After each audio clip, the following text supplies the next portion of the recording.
Hi, my name's Zoe and welcome to my YouTube channel Learning How to Life. Since I've started this YouTube channel, I've talked a lot about how I've been able to completely transform myself and my life in so many ways.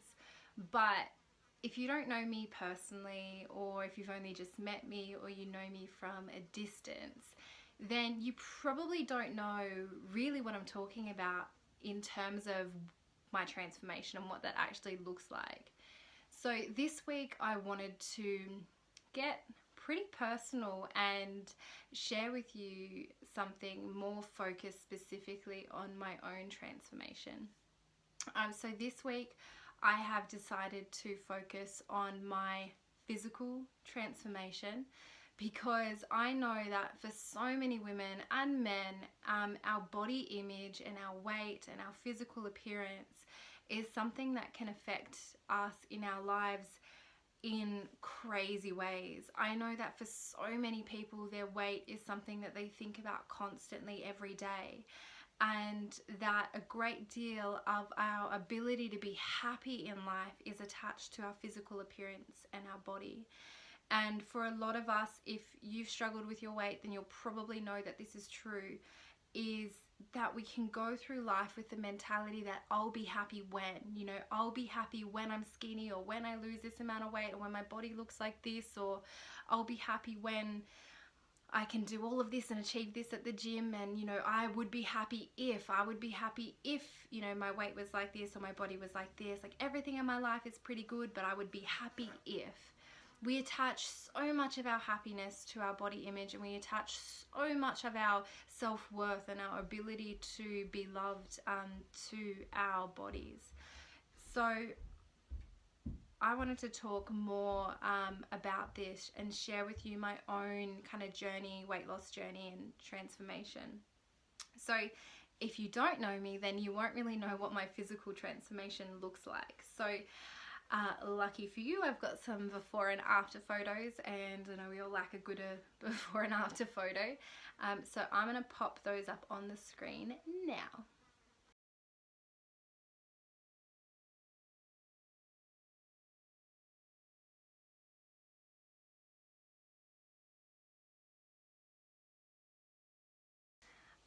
So as you can see, I have managed to completely transform my physical body in a lot of ways. To give you a little bit more, details for those who love kilo details, in the before photo that was taken about 7 years ago, I think in 2010, and I don't think that was even at my biggest, but anyway, in that photo I weighed about 95 kilos. And today, well, the after photos were taken about 2 weeks ago, and I don't actually know 100% how much I weigh. I don't really weigh myself anymore, but judging by the last time I did, I think I've lost about 30 kilos since that photo was taken. So I know that that is a big deal, and it is something that I am incredibly proud of. But to me, my physical transformation wouldn't have been possible if it wasn't for my mental transformation. And this is something that I really wish I had a before and after photo of, if anything, because I feel like my physical transformation within my body and my weight loss was just a consequence and a reflection of the transformation that went on internally within my mind. So because we don't have a before photo of my mind and what it used to look like, many years ago compared to today, allow me to take you back to what it used to look like and what my mental state used to be like for me, and what my life used to look and feel like for me. So growing up, I was always chubbier and always more overweight than other kids my age and in my year. I would say that up until about 6 years old, I was pretty normal size, and then I started to get bigger. And I remember growing up My body weight and my self-image and self-esteem was always something that I struggled with. And I just remember having this knowing that it was something I needed to care about. And I suppose these beliefs were implanted into me through outside influences and society in general and the role models that I had in my life. I learned at a very young age that my happiness was to be attached to my body image and that my weight was something that I should be concerned about. And I remember going through my younger years and all the way through early 20s with these same beliefs, only that they got progressively worse. And all of the experiences that I was having in my life only validated and justified what I already believed to be true, until it became so bad that it took over my entire life. And when I'm talking about the experiences that I had that added to this, I'll go into a little bit more detail. You know, over the course of my life, and I'm sure many of you can relate, is that we sometimes, you know, we don't always remember the positive things that people say about us, or the nice things that they've said about us, or the compliments that we've gotten. But we damn sure remember the negative comments and the negative experiences that we had. And so I remember things like, one of my earliest memories, I think, which created a really, really negative relationship with my body, was when I was about 10 years old. I was in year 6 and I was on a school bus in the afternoon, and I reached up to put my bag in the overhead bit, and when I reached up, my t-shirt came up and revealing my stomach and my hips, like my love handles. And I remember this girl in my year, and I don't know if she'd ever remember me now. I remember exactly who she was. She pointed at me and made this massive scene, and she said like, "Ew, what are those?" And everyone looked, all the boys and girls in my year, and she was talking about my stretch marks, because going through puberty grew quite quickly. I got a bit bigger, so I had stretch marks on my stomach and my hips. And so she was making this big scene about how disgusting they were, basically. And all the kids on the bus, basically agreed with her and continued this big scene.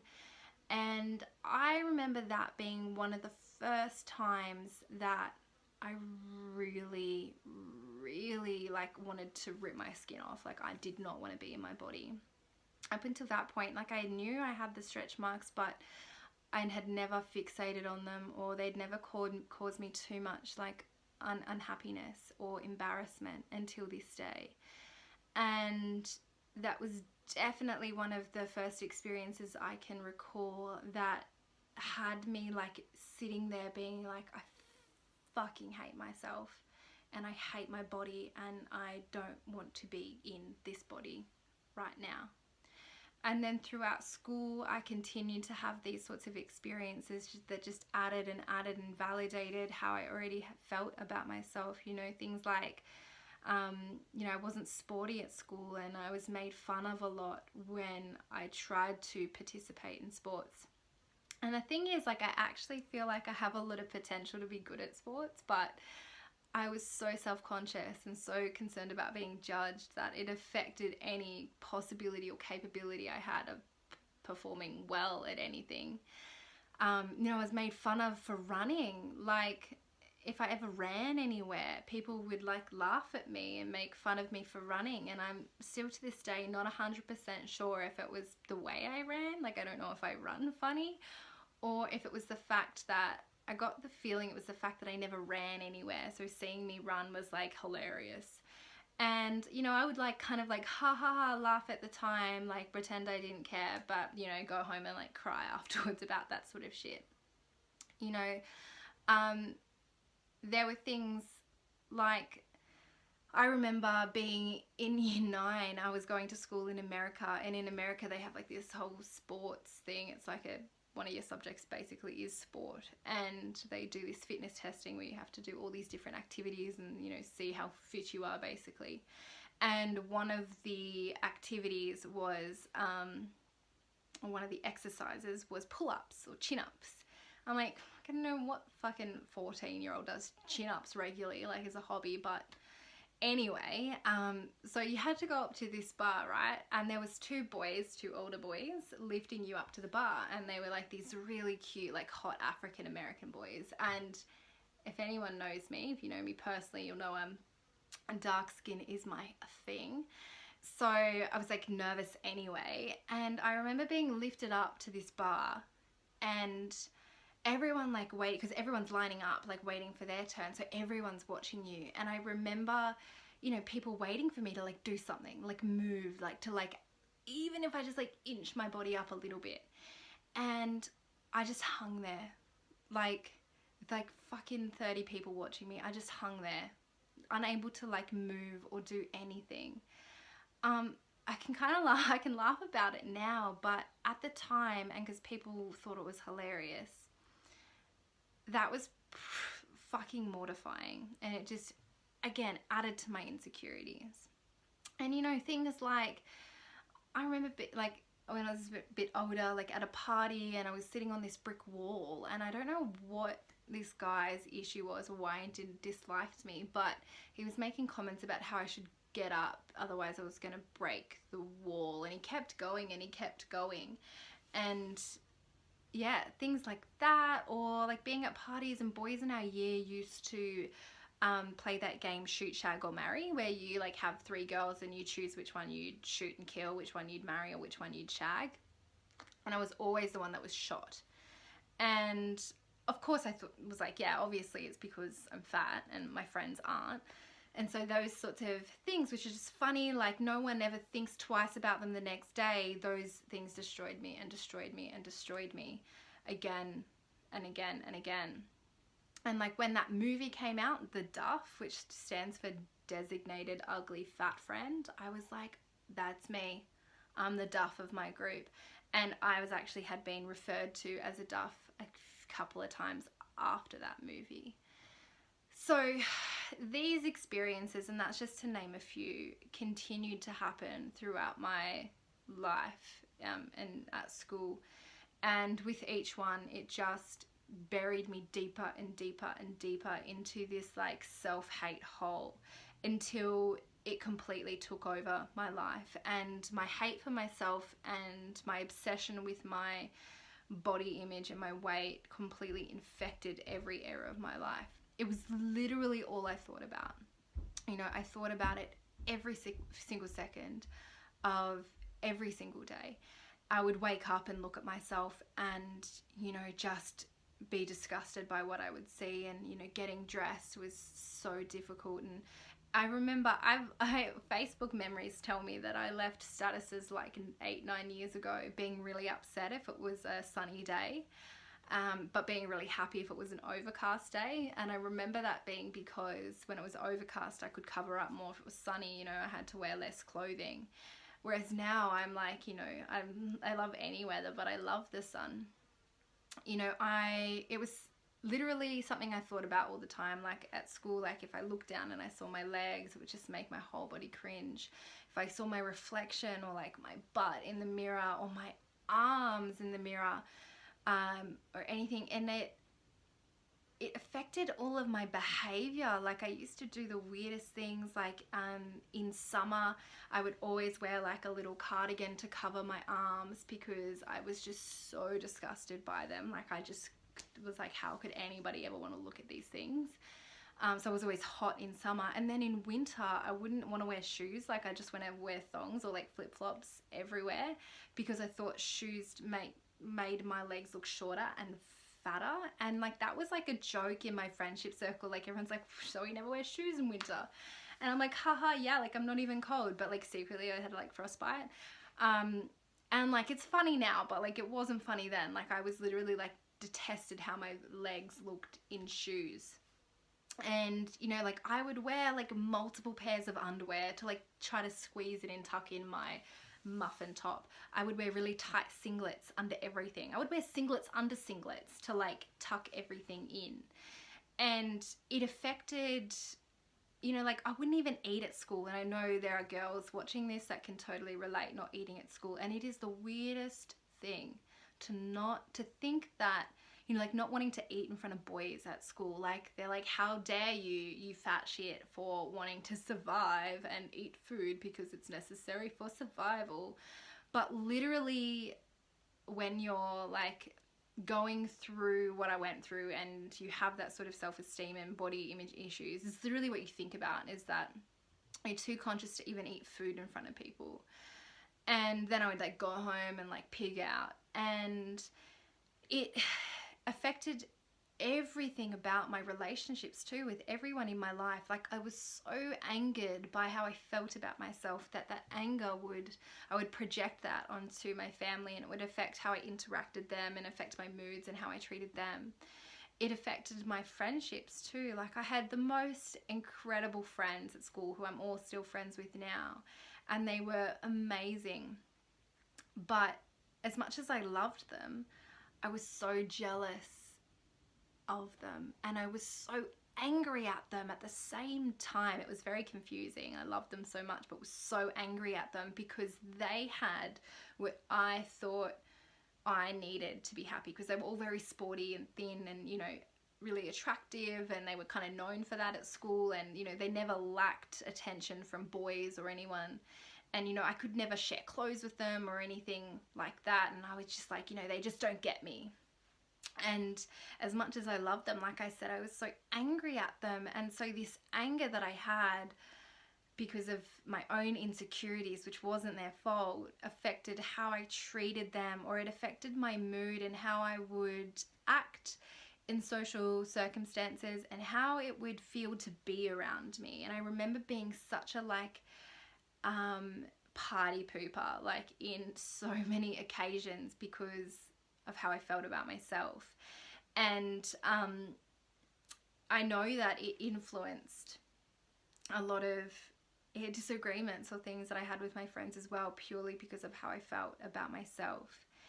It affected all romantic or intimate relationships. You know, I definitely ended up with the belief that in order to be loved, I needed to be skinny, and that if somebody didn't want me, or they wanted me at one point and then didn't talk to me again, that it was definitely because I was fat. And it affected my ability to be intimate and to enjoy intimacy, and like it literally leaked in and infected every single area of my life, until I was at a point where I completely hated myself and what it felt like to be in my body.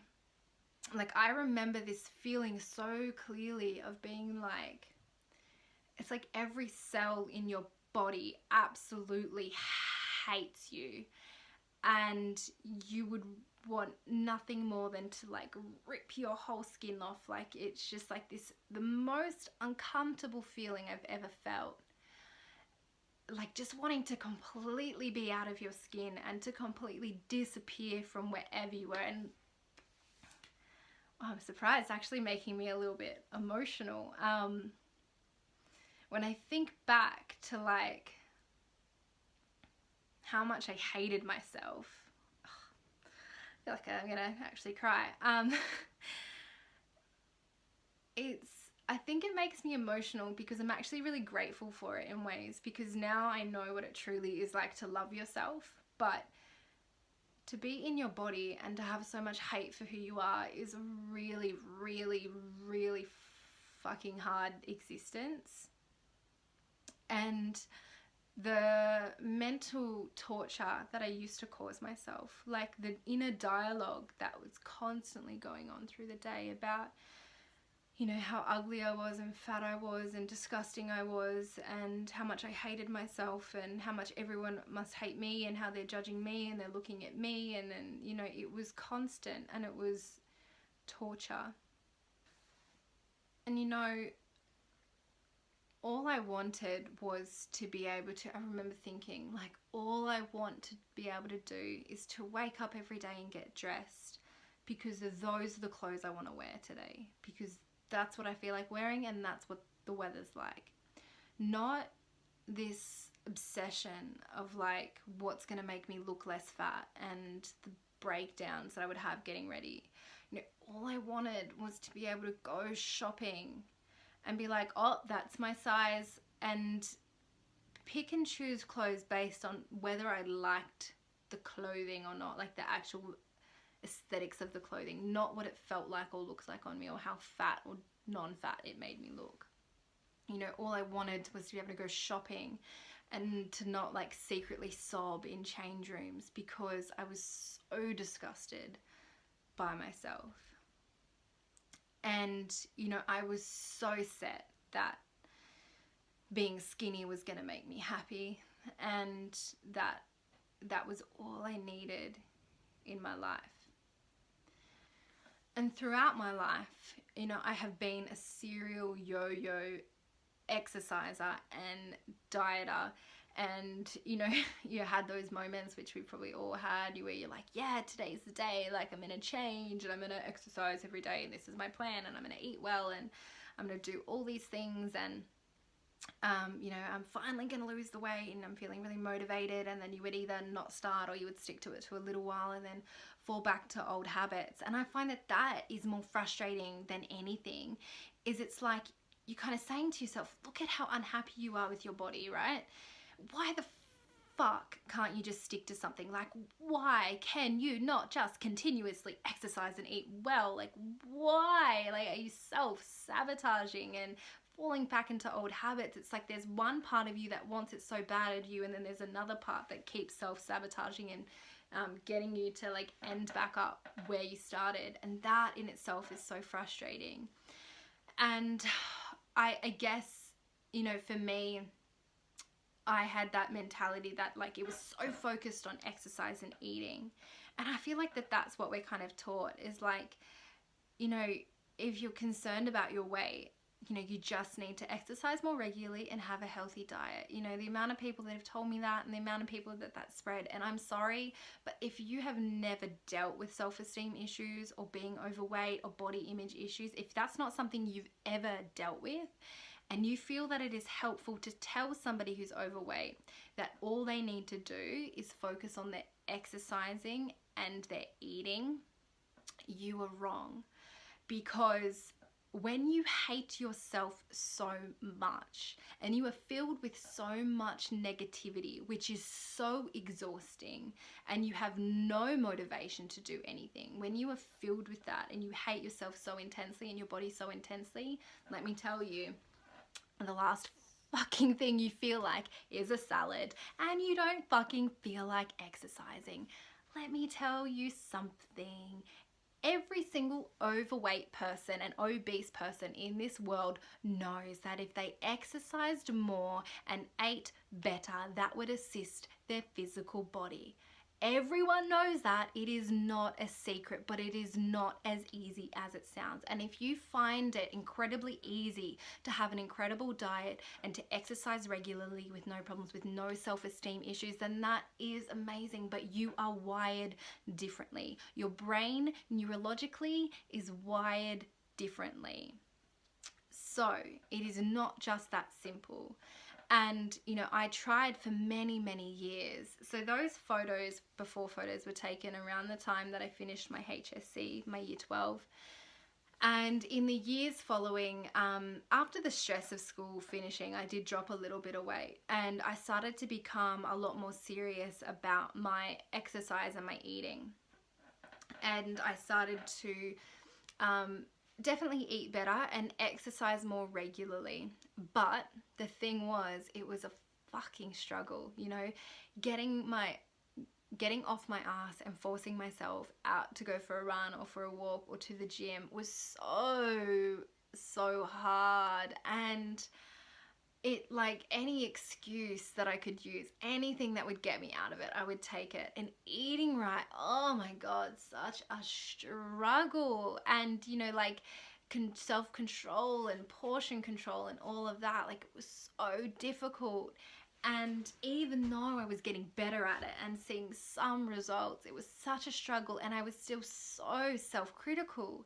It didn't matter how much I exercised or how well I ate. You know, I was still criticizing and critiquing my body constantly. You know, I was weighing myself like 15 times a week, constantly looking at myself in the mirror, like picking at things and criticizing me for the foods that I chose not to eat, or that I chose to eat, or the days that I did exercise or didn't exercise. It didn't matter what I did, it was never good enough.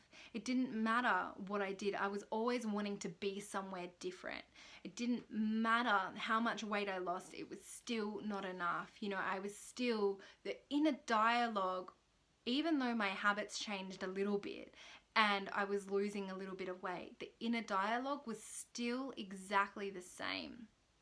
And so it's really interesting because in the kind of 4-ish years, I want to say, yeah, 4 years after that first photo was taken, I lost a total of about 10 kilos. Here and there, it went up and down. And it was hard fucking work. In the last year and a half, I have lost about, I would say roughly, if I was to guess, like 15 kilos. And it has been easy and effortless and fun and something I haven't even really had to think about. So what changed?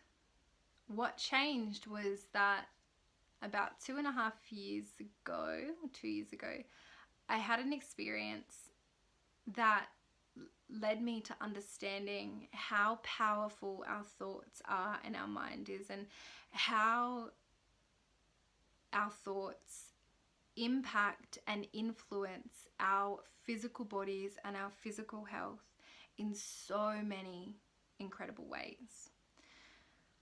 And it all started with a little jar of rice. And if you know me personally, you probably already know this story. So yeah, about 2.5 years ago, I think, I became obsessed with this man called Dr. Emoto. So what Dr. Emoto has been able to prove, so like what he does is he photographs water. And when you photograph water in a specific way, you can see that the patterns that the molecules in the water create. So what he's been able to do is prove that when water is exposed to positive energy, so words like love, thank you, gratitude, happiness, you're beautiful, you're amazing, it forms like these really beautiful snowflake-like patterns. It enhances the structure of the water. And then when it is exposed to negative energy, so things like I hate you, you're disgusting, fear, anger, you're a failure, just that sort of thing, the molecules in the water create like these blob, black, like diseasey looking patterns. So I'm going to pop an example up on the screen right now.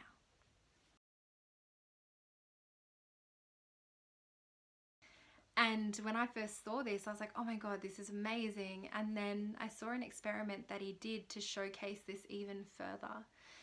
So what he did was he cooked rice with like the absorption method, so that the rice absorbs the water.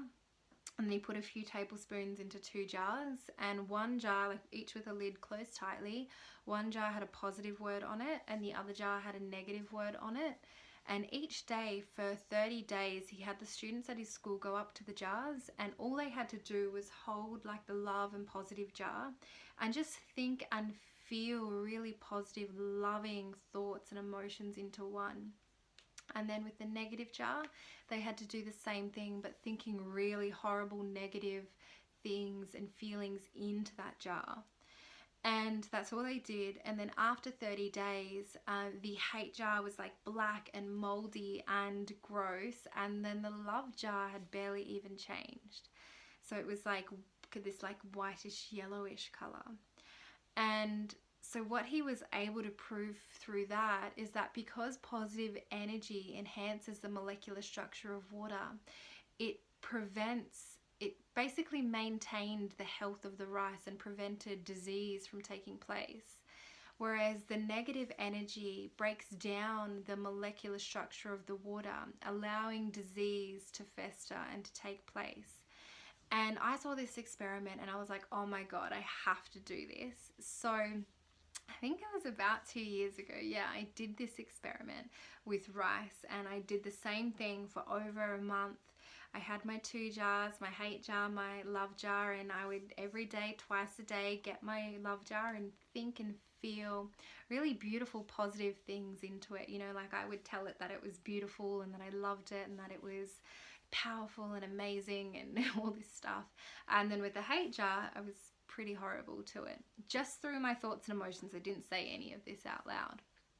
And then at the end of 30 days, same thing happened with my rice. So I have a photo of the after results of what happened. So I'm going to pop that up on the screen right now.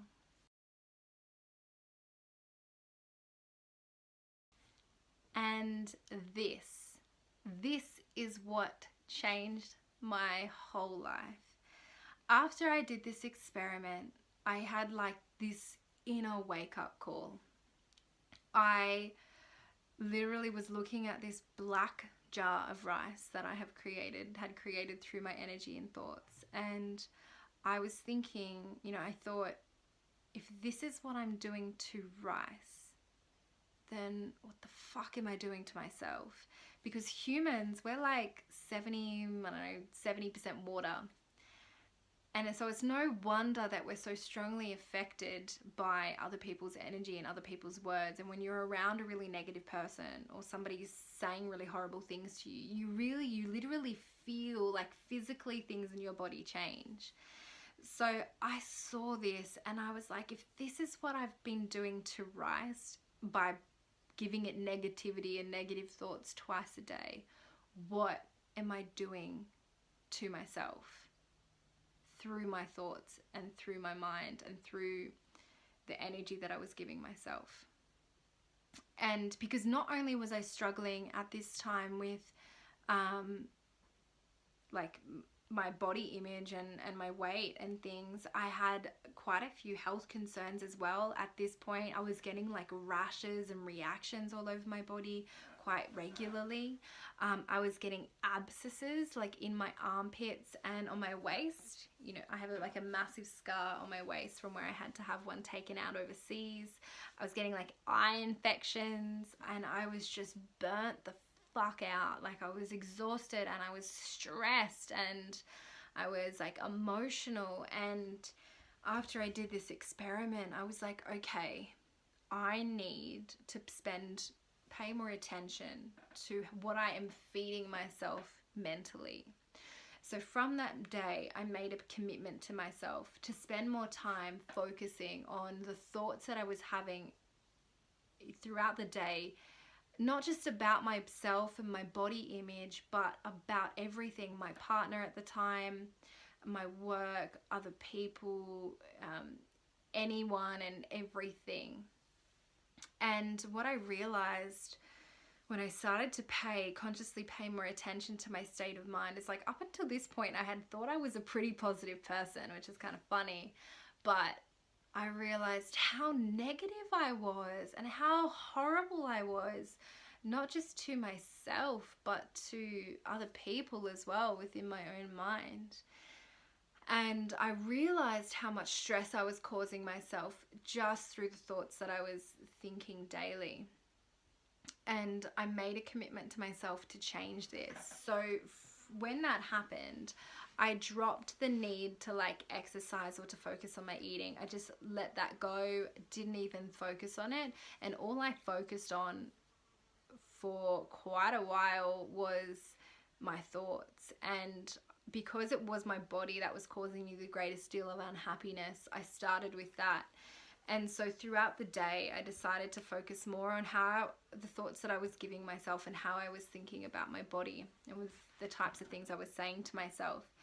And little by little, I started to change this. So what I started to do was every time I said something mean to myself, like, oh God, that looks so ugly on you, or you look fat in that, or oh, I hate my stomach, or I hate my thighs, or I wish it didn't look like that, I would stop, apologize to myself for treating myself that way, and replace it with something kind. And I started to do this more regularly, and to an extent it's uncomfortable to begin with, because you're saying things that you don't yet believe. So, you know, I would say, when I was criticize myself, I'd stop and be like, I'm sorry, you don't deserve to be treated that way. You have a beautiful body. You know, you are so healthy and so amazing. And, you know, my body is beautiful, and I'm strong and I'm muscular, and I love my body, and I love my legs, and I love my stomach. And I didn't believe this at the time, but I just knew that this is what I had to do. And so I did this repetitively, again and again and again for months, probably about 3 months. And then one day I realized that it had become my new way of thinking about my body and about myself. And now, like a couple of years on, I can't even tell you the last time that I really thought horribly about myself. You know, of course I have my days where, you know, for example, this week at personal training, I was having a really like off day. Like I was really tired, and I was so much weaker than I normally am, and I couldn't do the things I could usually do. And I felt myself wanting to fall back into old habits and to be really horrible to myself about it and criticize myself about it. Or, you know, like after Christmas or New Year's, when you've like binged and ate heaps of food or whatever, you know, there are days where I kind of feel myself going down more that critical line. But because it is so unnatural to me now, my mind like catches it instantly, and I'm like, nah, we're not going there. And then I instantly apologize to myself and replace it with something kind. But now my normal natural way of thinking about myself and my body is like really nice. Like I'm really nice to myself. Like every time I see my reflection, I'm like, oh God, you're so beautiful, or God, I love our body, or your body, or oh my God, my body's amazing, oh I'm so strong, oh my skin's so beautiful. Like I'm so kind to myself. And the crazy thing is, in the first 6 months of really focusing on getting my mind right and my thoughts right, my body started to change, my skin started to change, my hair started to change. And people were saying to me like, what have you been doing? Like you're looking amazing, like you look like you've lost so much weight. And I was like, I really like haven't been doing anything. And it was my thoughts. It was all I had done was changed and tried to create this like more positive state of mind when it came to thinking about my body and thinking about myself.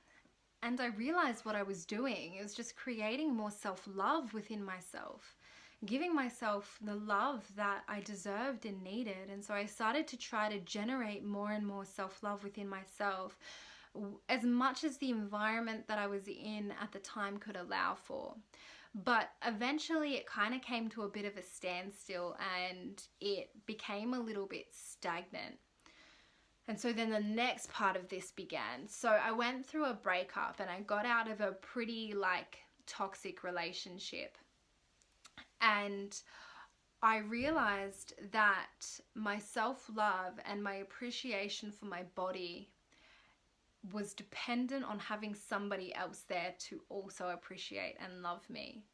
I was shocked by this, because I had thought that I had like really learnt to love myself. And then when I went through a breakup and was alone again, I realized that so much of my self-worth and love was still dependent on having somebody else to validate that for me. And being alone, it definitely started to affect my self-esteem. And I realized I had so much more work to do.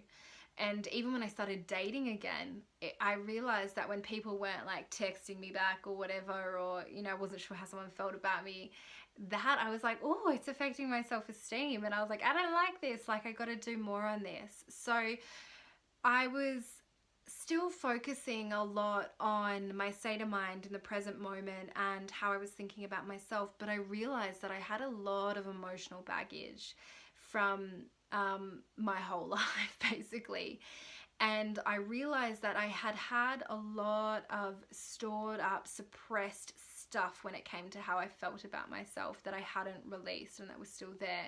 And I knew that the next step for me was to basically get all of this out. I decided to seek help with this, and I started seeing an amazing lady that does like a lot of energy healing and kinesiology and it's emotional freedoms tapping technique and like all these cool things to help me release a lot of the stuff that I had stored, and to get deeper into my body and understand what was going on for me and what I needed to release in order to move forward. And so this combination of creating a really positive state of mind, and then focusing on releasing past emotions and releasing past beliefs about myself, and forgiving myself for things that I'd done in the past, and forgiving others, and just letting all of this go, made an incredible difference. And at this point, I still wasn't even focusing on this was about a year ago. I still wasn't focusing, a year and a half ago, I still wasn't focusing on my exercise and my eating. Like, all I wanted to do was love myself. Like, I just wanted to love myself as much as I could. And I wanted to release and let go of all of this unnecessary bullshit that I had suppressed and stored my whole life. And I feel like that's like a constant, like it's still happening, like I'm still working through that. But what I was amazed by was, in the first 6 months of that just being my focus, was positive state of mind and releasing, and actually having someone help me release my emotions and release a lot of the stuff that was baggage for me. My body changed, like my stomach changed and my skin changed and the way I looked changed, and people were saying to me like, what's your secret? What have you been doing? And I was like, I don't know, like they're like, oh, what diet are you on? And like, what's your do you exercise like every day? And I'm like, no, like I've just been like, I don't know, I've just been like trying to love myself. I'm just trying to be nice to myself. I'm just trying to like release stuff and not hold on to a lot of the stuff that I've been holding on to for like my whole life.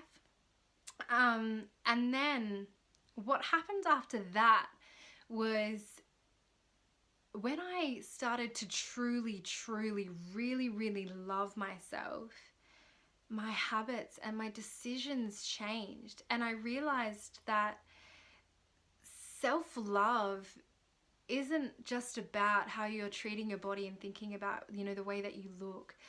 You are choosing to love yourself in every single moment of every single day. Every choice and decision you make is either based in love or not based in love. It's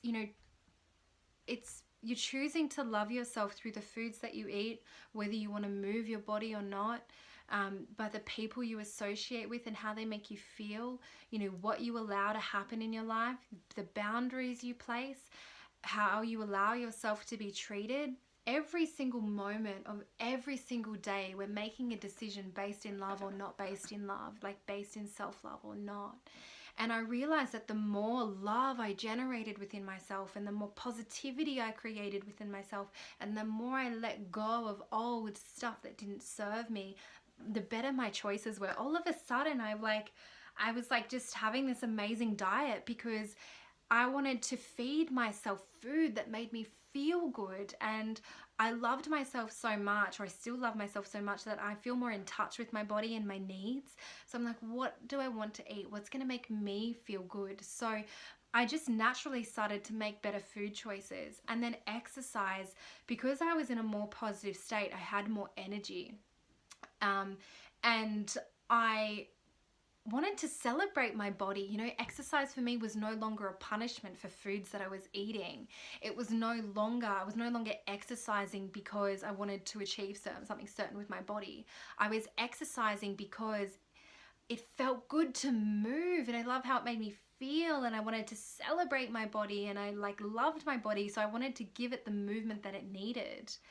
And I started to make other choices in my life as well based in love that completely changed my physical body and my physical appearance. And I realized that self-love isn't about I will love myself when, or I will love myself if.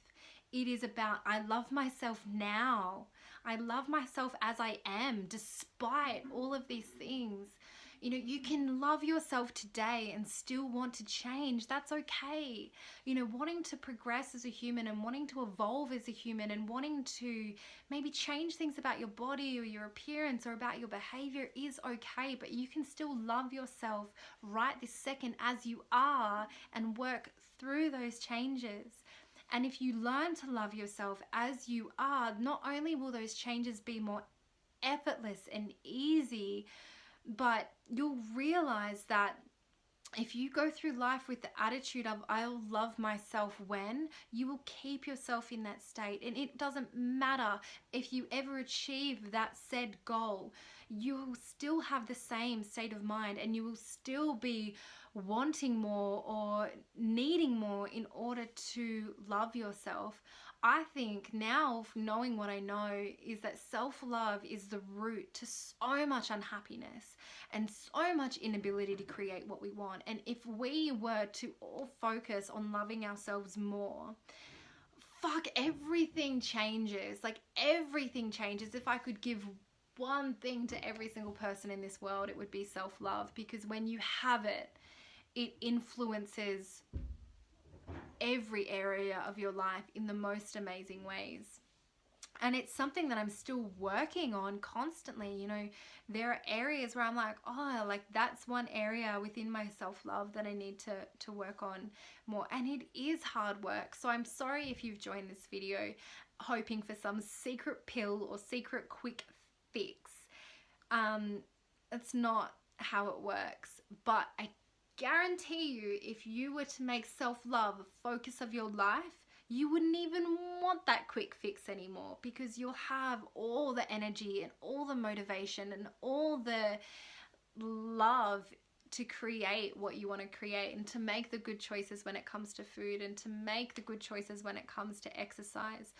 When you change your mind, it literally, like I said earlier, I feel like my physical transformation is just a reflection of my mental and internal transformation. And I feel like for people who are struggling with their diet and struggling with their exercise and struggling with the body, you need to stop focusing so much externally and bring that focus internally. And it is a lot easier said than done, because breaking habits can be really difficult. But my next video is going to be focused on the actual mind and how it works in like a scientific and neurological way, and why it actually is so hard to break habits from a mental perspective, and how to actually master the art of breaking habits and, you know, creating, you know, the you that you want to become, that you already have the potential to be. So I know this has been a long video, and thank you for sticking it out. I kind of want to just summarize the key points. So through my journey within my weight loss and my physical transformation, here are the main things that I've learned and I want you to take away. And I've written them down so that I don't forget to tell you. So, you will not create the life that you want with the same mind that created the life that you have right now. If you want to change your life, you need to create your mind. I love the saying that you can't fix a problem with the same mind that created it. So in order to change your body and your life, you need to start in your mind. The other thing is negativity. Constant negativity is fucking exhausting. And when you're exhausted, you don't feel like making the right choices in terms of diet and exercise. It puts you in this state where you have no motivation. Also, negativity influences your health. So it's going to influence how your body looks, how your skin looks, how you feel, whether you're getting sick constantly, every single thing about your health. When you focus on creating a more positive state of mind, this actually changes how you see yourself and how you see the world, and that will change your experiences of everything. In future videos, I'm going to go into this more scientifically about how this actually works, but for now, just trust me, when you focus on creating a positive state of mind, it will change how you view your world and yourself completely. Again, I think that lack of self-love is the root of so much unhappiness and inability to create what we want. You'll see that within every single choice you're making, whether it's food, exercising or not exercising, allowing yourself to be treated a certain way, staying in a situation that you don't want to be in, all of those, everything that you're doing is either an act of self-love or you're doing yourself a disservice.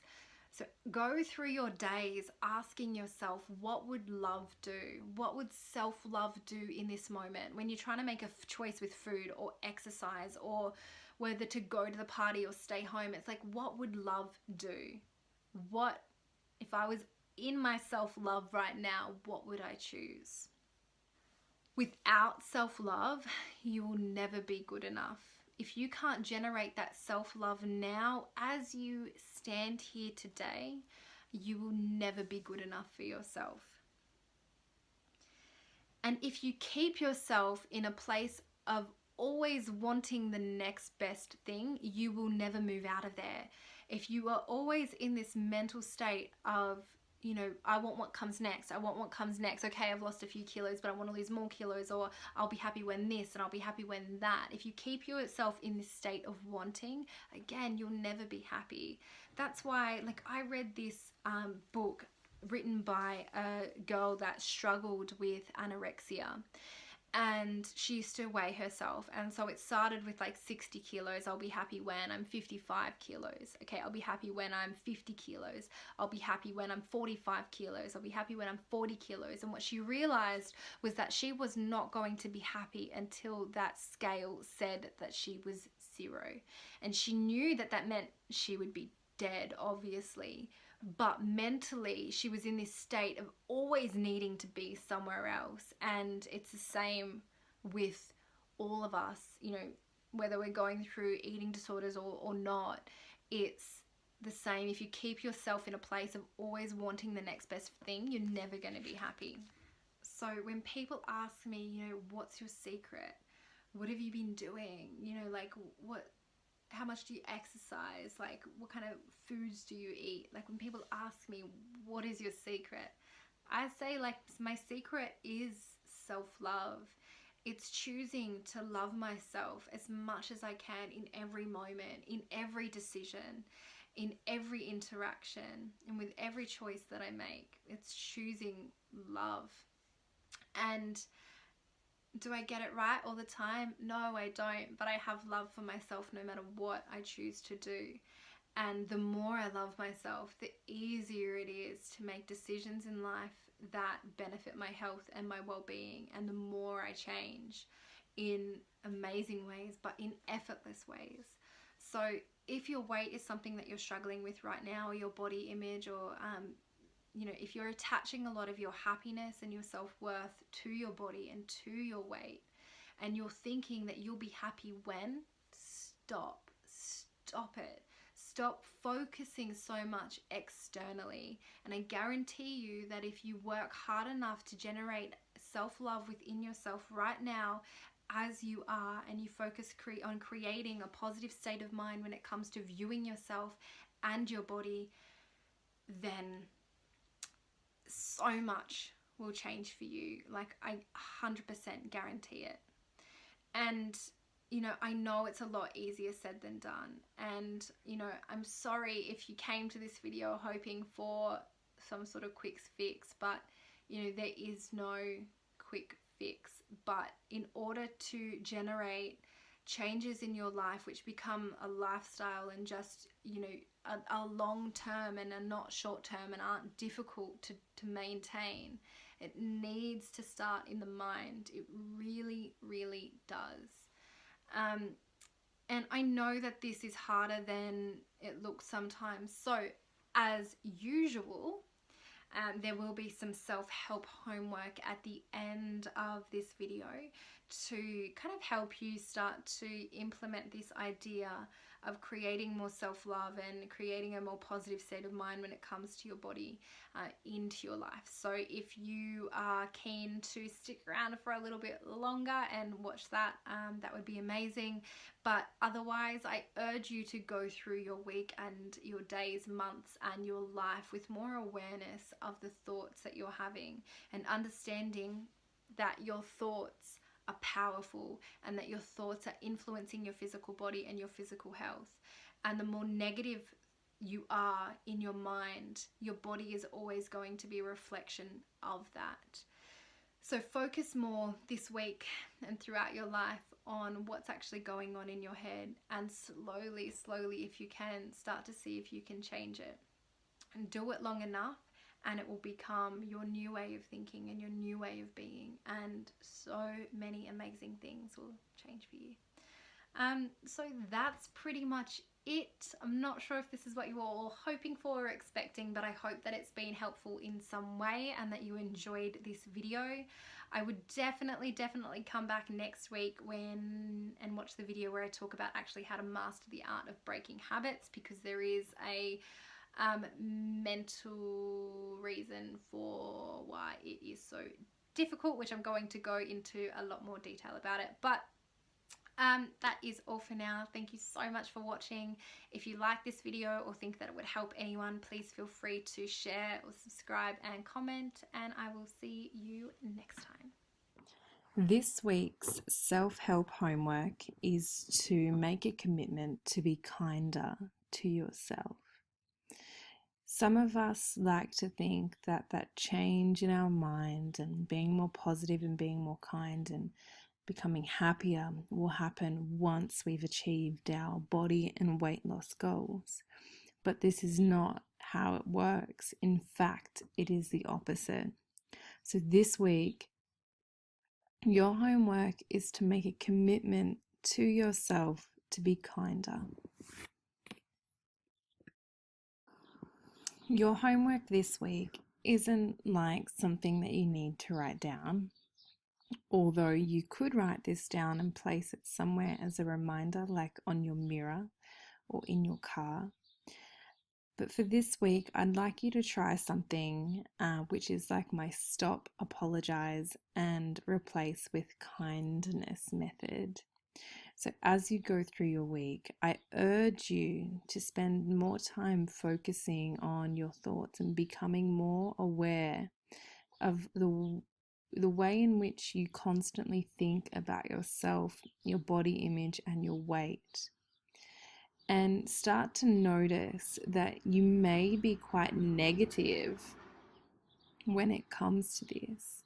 So what I'd encourage you to do as much as you can is, as you're going through your week and you notice that you're feeling bad about yourself, you're in a bad space, or you notice that maybe you're criticizing yourself or your body, this week try to stop, apologize to yourself for that treatment, and then replace what you were saying with something kind. For example, if you're looking in the mirror and criticizing your body, I urge you to stop, apologize, tell yourself that you're sorry for treating yourself that way and you don't deserve it, and replace it with something kind. Instead, saying something like, I love my body, it's happy and healthy. Do this all week and notice if you start to feel or even look any different.